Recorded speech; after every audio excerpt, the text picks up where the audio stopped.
I wanted to take out some time to talk about the ego self versus the true self today.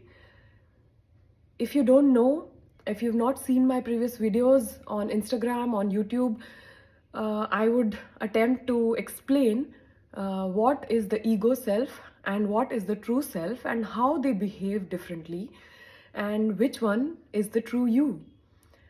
The ego self is the I am dot dot dot.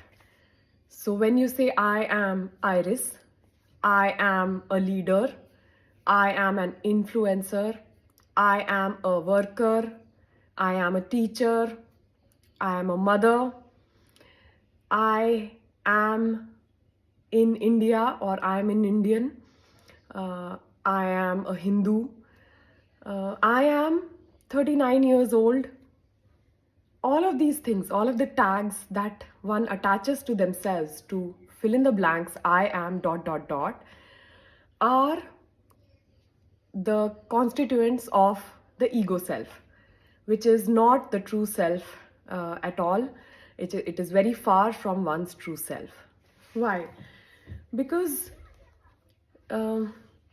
whether you are Iris or you are Daisy or you are Jasmine, how does it matter, right? How can you as a human be limited by a name given to you? If you are your age, how can that be?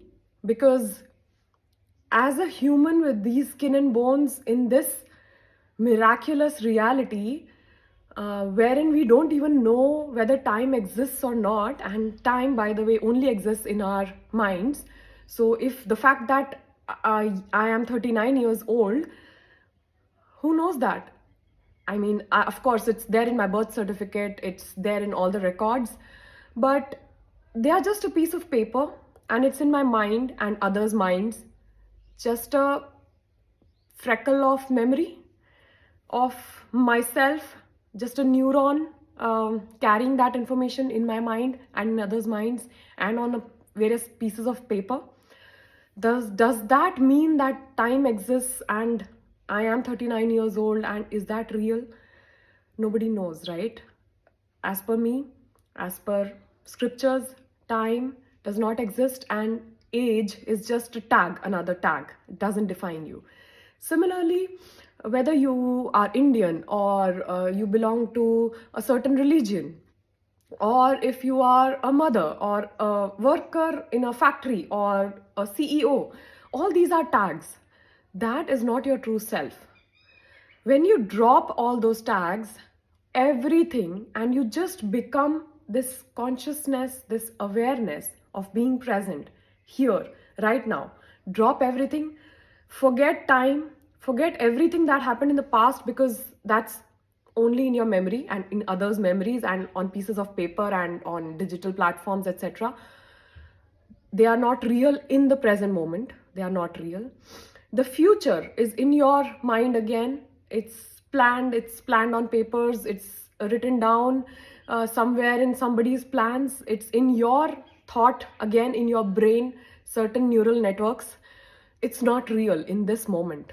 It's not real. Okay, so the past and future, drop them. Age, drop it. Name, drop it. It could be something else.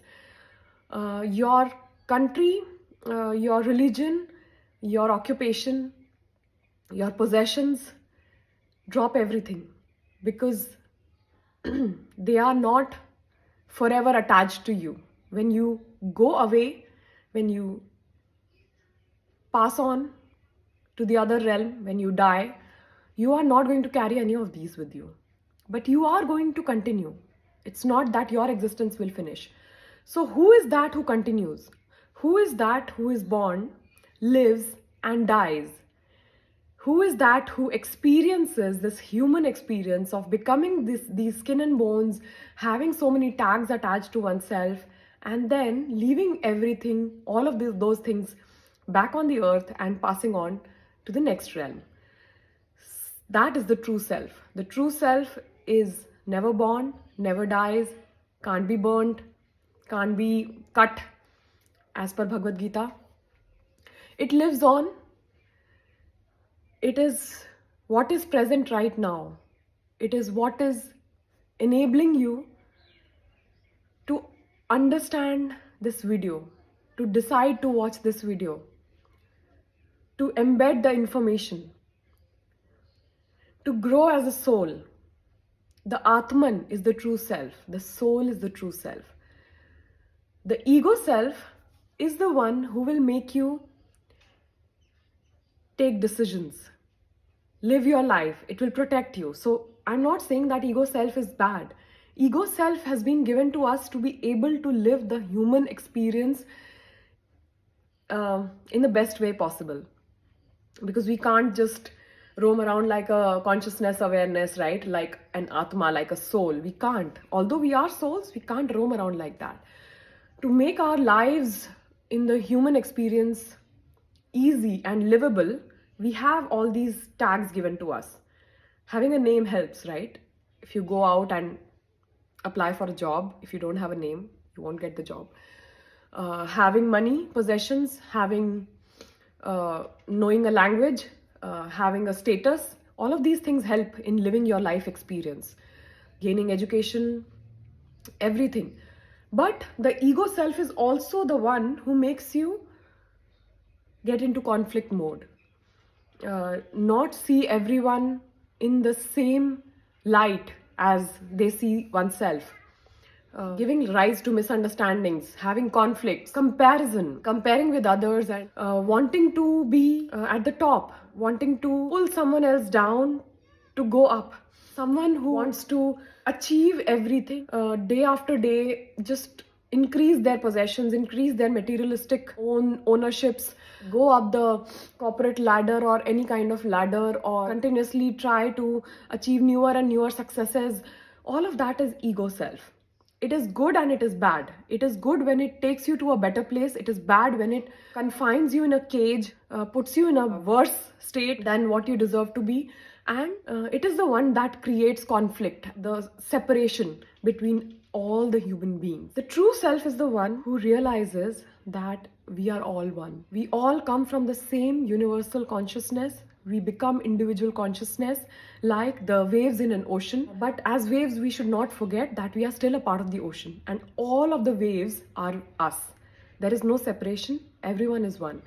The true self is able to see the light in others and the oneness with all the plants, animals, all the beings, all the species, all the other human beings, even the objects, the non-living objects. The true self sees oneness with them, sees God in them, and even though the true self tries to shine through, the ego self comes in and tries to cover it up, to protect itself. There's nothing wrong. The ego self has been given to us to protect us. If we didn't have it, we would probably not be able to fight. We would not be able to rise up. We would not be able to get everyday food and bread, butter, and a roof above our head. So the ego self is helping us live the life, but it is also shadowing our true self. And the true self is the one that you need to come back to every time you feel that the ego self is taking you in a wrong direction. Let the true self shine through. What happens when you're calm, when you're happy? What happens when you look at the sunset or a sunrise? What happens when you look at your children laughing? What happens when you have a great day with your friends? What happens when you've heard the best news of your life? You feel so joyful. You feel like gifting sweets and candies to everybody. You feel like giving on-the-house parties.